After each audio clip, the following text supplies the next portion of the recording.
What is up, everyone? Welcome to Reality Room Podcast with Paul. Today we're bringing you Survivor 33, Gen X versus Millennials, Episode 5, which just aired the other day. So I originally did this podcast with Nate, but Google Hangout decided to bone me and fucking not record the audio because fuck Google Hangouts. And if it doesn't record the audio this time, then fuck them even more. But let's hope that it does record the audio so that I can get you guys the updates on what happened in the episode. So some of the things that I mentioned will be things that Nate and I talked about already. So just consider everything I say to be either my idea or Nate's idea. And I might mention it specifically if he had said something. All right, so let's start out with how the episode starts. Okay, so we just had a big blindside. The idol was used by David to save Jessica, and I feel like this is an interesting move. And I'll get more into it later. But everyone after this goes on this epic idol search, basically, and it seems like a very interesting idea. So they all go on an idol search, and I thought that was kind of bizarre because it was as like everyone as a tribe going together, and I thought David made it a very good argument when he was talking about it in his little session talking to everyone. So he said that if you were to find an idol, you'd have to make sure that other people don't see you find it.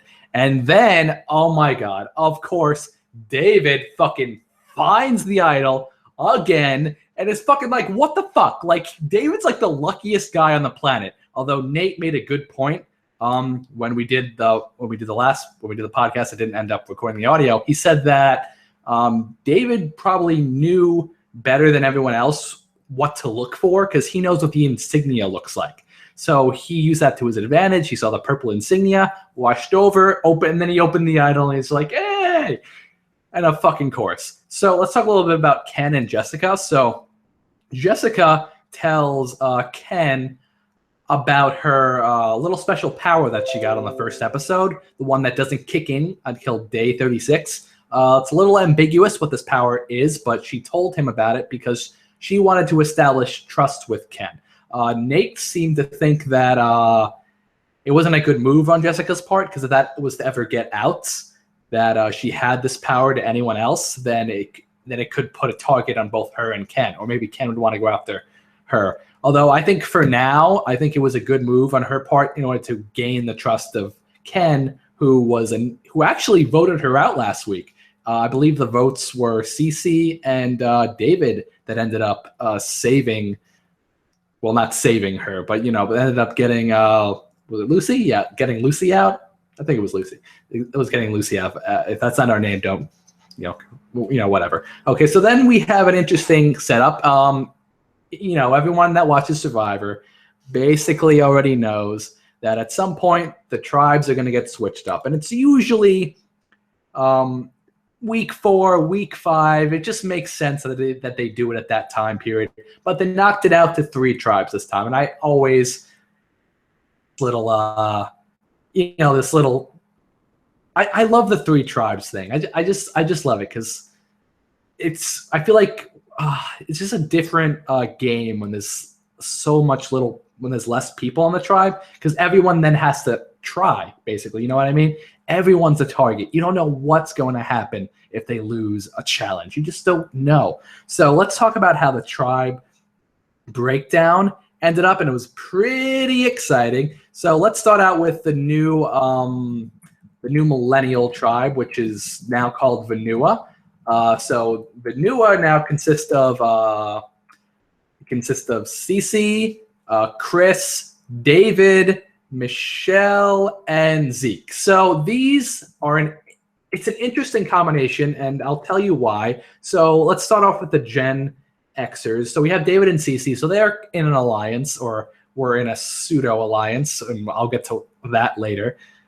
And we have Chris, who was on the bottom of his tribe at the time. So he's probably loving the fact that the tribe switched because he got blindsided twice in a row by David. So obviously he's going to be a big target. And then you have Zeke and Michelle, who are on opposite ends on the millennial tribe. So it's a very interesting sentiment. So Zeke's and Chris have a very good conversation. Like, and they have a lot of common. They're both, what was it, Oklahoma? I forgot what state where they were both from. It might have been Oklahoma. If it's not Oklahoma, correct me down below. So if I believe it was Oklahoma, but Oklahoma boys, and he played college football on one of Zeke's favorite teams when they won the championship, and they bonded like right away. So those are already two people. So it's basically you have to get the approval of those two, although a lot of people would think that the Gen Xers would stick together, but Chris was burned by David twice, and Cece, technically, who was in Dave's alliance. So, and he was trying to get Cece out for a long time as well. So it's an interesting sentiment on what's going to happen. So maybe Chris is now probably at the top of his alliance, and Michelle, who was a powerhouse on the Millennial tribe, is now on the bottom. And Nate made a very good point that she seems to be like a very paranoid player, and she seemed to strive really well when she was on the top. But he said that she's not doing. He doesn't think he's doing as well on the bottom, and I'll get to that point later when we get to tribal. But first, let's talk about the next tribe, which is Takali. So Takali is an interesting tribe. So first off, I believe they have the Showmance. Is that Takali? Yes. Okay, so Takali has the Showmance, which is Figgy and Taylor. Yeah, Taylor. Figgy and Taylor. They also have Adam, and they have Ken and Jessica. So it's an interesting combination here. So first off, we already know that Ken and Jessica have a very tight bond, and I think that's going to stay for a while. And also we know that Figgy and Taylor have a very tight bond. And so then we have Adam in the middle.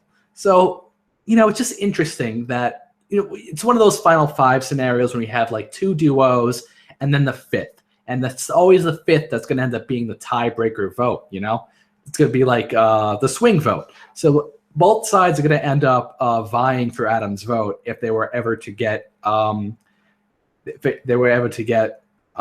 a tribal council. So Adam's in an interesting position, and he was on the bottom of the Millennial tribe. So he's probably thanking God that he is now on a new tribe. And he also has the idol that he found last week. So he's in a very good spot right now. I think no matter what happens, he'll end up being fine. So very excited about that. I want to talk a little bit about Figgy and Taylor, who are apparently trying to hide their Showmance. And I'm sitting there just like, Adam already knows you're in a Showmance. Are you fucking stupid? And I just loved Adam's face, and Nate made that point too. He's like, Adam's face when fucking when Taylor was flirting with Figgy, it was just like, I fucking love Adam. He's fantastic. I hope he goes far, and I know he will because he has a fucking idol and he's the swing vote no matter what. So unless the Ford decide to go against him, which is it's not going to happen, probably. So I think Ken and Jessica, in my opinion, will end up getting Adam, and that's just my personal opinion. I feel like Adam feels burned by the Showmance.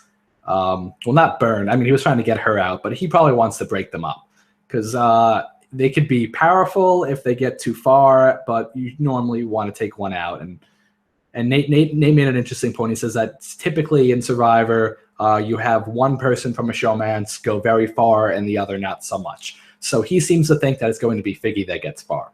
And I tend to agree with him. I feel like, first off, I like Figgy better than Taylor, so that's probably why. I just don't like Taylor at all. Figgy is actually trying to hide the Showmance, with Taylor just being like, and like at least Figgy's trying to strategize about it. And then I appreciate that about Figgy. Taylor, he's supposed to be Mr. Millennial, and now that the tribes are switched, we don't need a Mr. Millennial anymore. We have new tribes. They're Takali now. They're not Millennials, they're Takali. And so we don't even need like a king of the Millennials anymore. It's get him out. Get him out. Fuck Taylor, get him out. All right, I don't want to be too biased, but fuck Taylor. All right, anyway, let's get on to the third tribe, which this is the group of people who had to start all over again. So they got boned as well as I did with the fucking video. last video. So the new tribe is it's Brett, or is it Brett or is it Brent? I think it's Brett. It's Brett, Hannah, Jay or Justin, however you want to call him.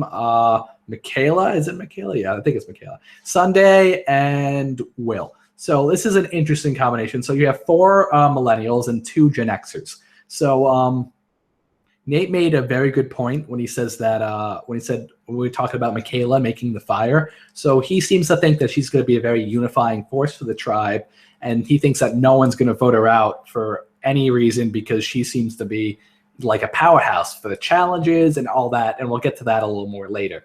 So that's what he seems to think, and I tend to agree with him. We both talked about it, that we seem to think that it's either going to be Jay or Brett that goes home if they were to lose a challenge. He also added Sunday to that list because the Gen Xers are technically on the bottom of this tribe, although we think that there could be a reversal where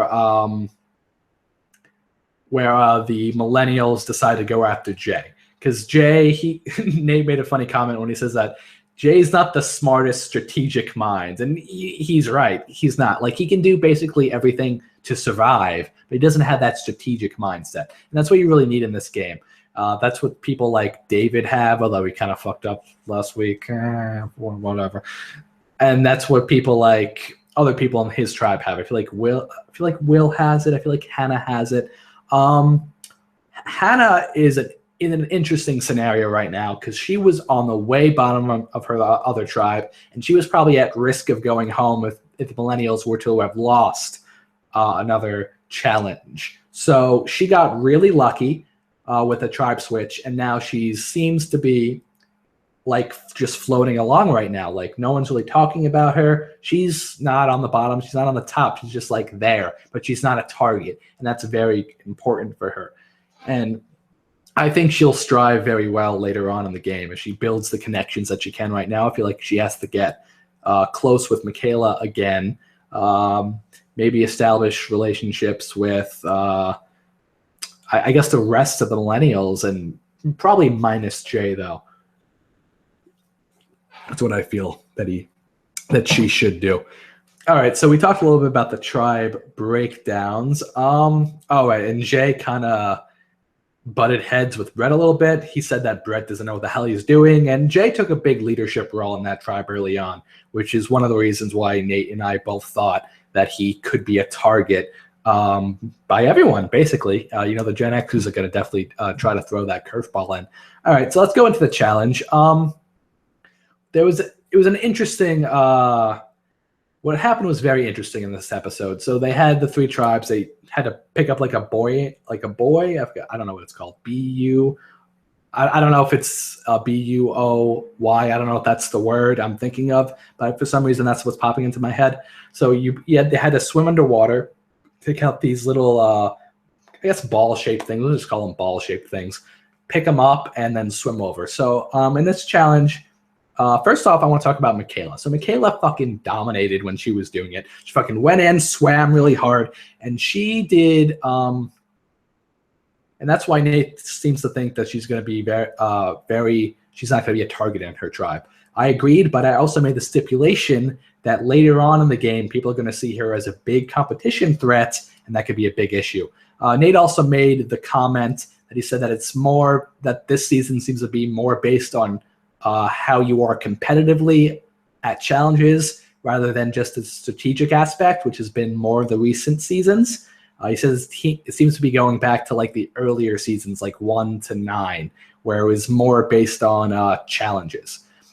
And I don't know. I haven't watched most of those seasons, so I'm going to take his word on that. So thank you, Nate. And I'm giving you credit for everything because you fucking did this, man. You did this. I'm sure you'll watch when this is up. All right, so regarding the challenge, Michaela, she is a big powerhouse, but it's going to be a disadvantage to her down the road because, well, I feel like everyone's going to see that she's so good at challenges. So when they get to the individual immunities, they're not going to want to play against her because she's too good.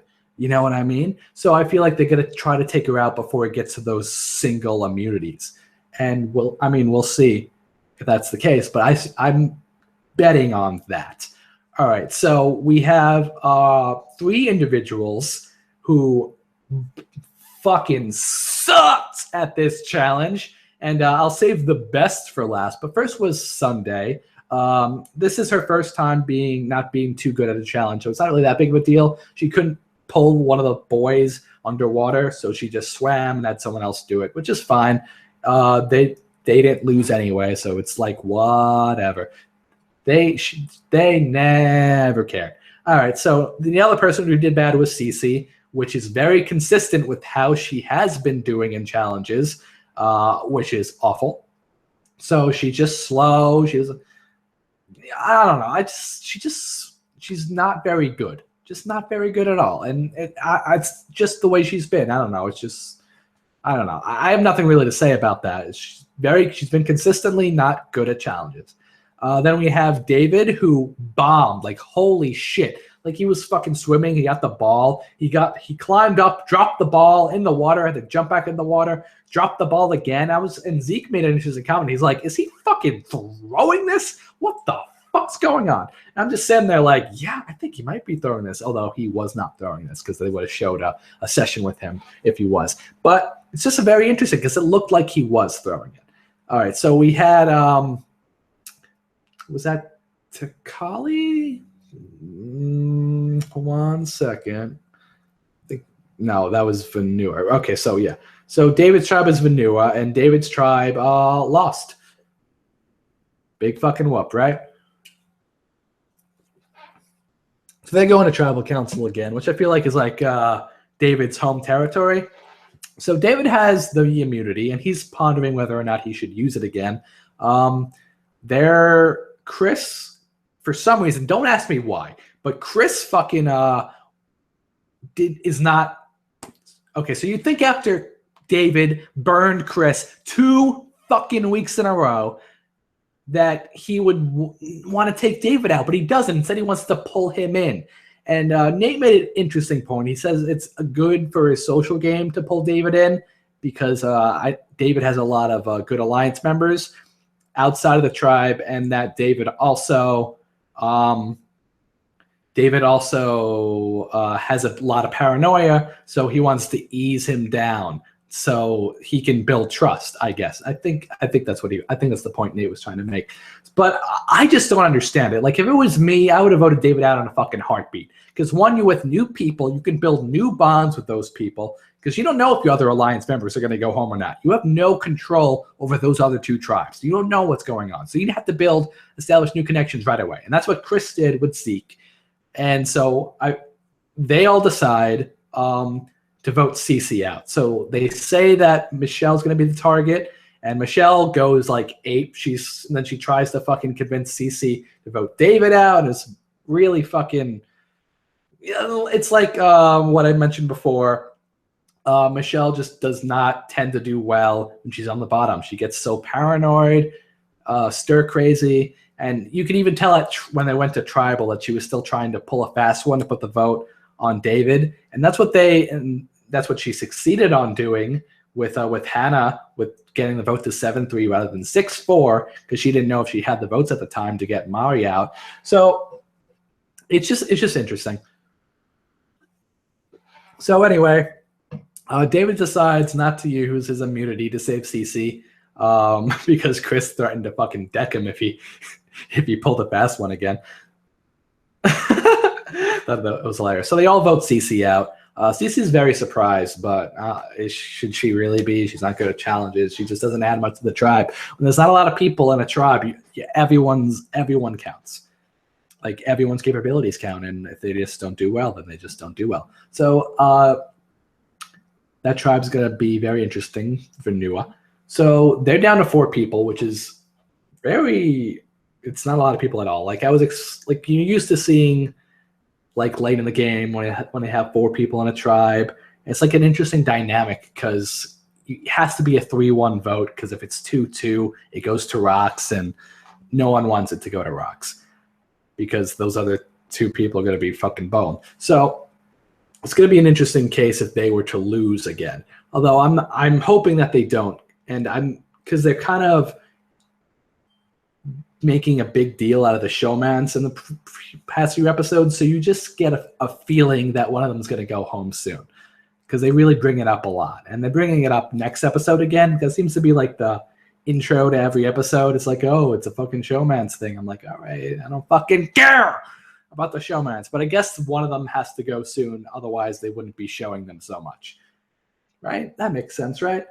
I hope so. So let's hope that Ken, Jessica, and Adam all vote out Taylor. All right, so I think I covered everything that we talked about, and I hope the sound works this time, because if it doesn't,